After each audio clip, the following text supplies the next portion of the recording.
Ils vont être surpris quand ils vont apprendre que vous semblez entretenir d'excellentes relations avec Madame Pinson. Ouais. Et alors, hein, pour une fois que j'ai des conversations intéressantes avec un ingénieur, ça me change un peu des ploucs, des conversations que j'ai avec des ploucs de votre chère commune.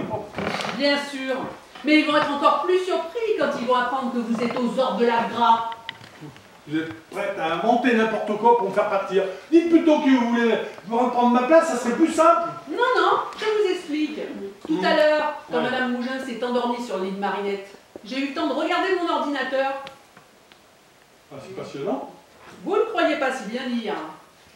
Je l'avais oublié et il a continué de filmer tout ce qui s'est passé ici durant notre absence. Je sais tout. Et j'ai les preuves. Vous êtes très forte.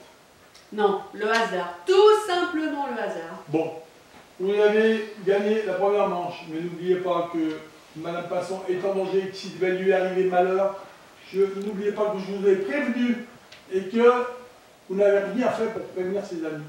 Non-assistance à personne en danger, c'est quand même grave pour une jeune docteure. Vous voyez, le match n'est pas terminé, je peux gagner la deuxième manche.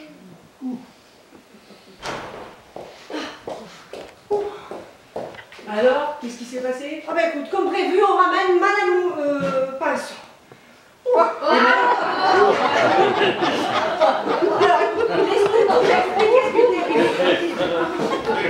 Déjà à peine on était arrivé dans l'église que Mougin a fait une petite crise.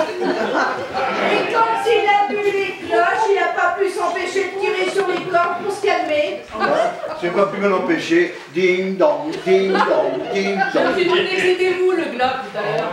Enfin, en tout cas, on est arrivé juste à temps pour recevoir Madame Pinson. Et mon drap, bienvenue.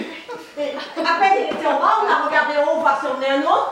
On a vu la tête de Manu qui se penchait. Et alors? Oh bah je lui criais, méfie-toi Manu pour sauter, ça fait haut. Et moi j'ai ajouté, j'ai qu'un seul drap, hein, et il y a déjà du monde dedans. Eh ben je vais balancer le fusil pour voir l'effet que ça fait. Et voilà Escouillon.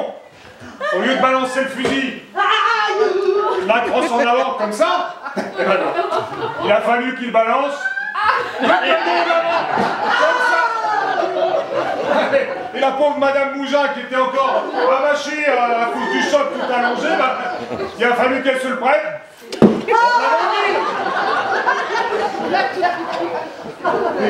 Et avec le choc des béliers, bah, c'était pas encore tout à fait cicatrisé. Elle en a gueulé un coup, elle en a gueulé un peu comme ça. Manu il a pris peur et il est parti en courant. Heureusement, il n'a pas tiré.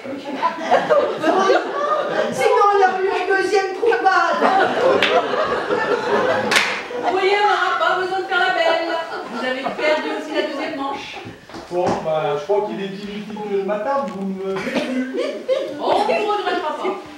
Mais je vous laisse ce soin de prévenir Madame Pinson. Tu nous expliques? Madame Pinson et le docteur Courtine étaient complices. Ils voulaient nous pousser à bout. L'AFGRA et nous s'organisaient pour qu'on craque pour l'enfouissement des déchets.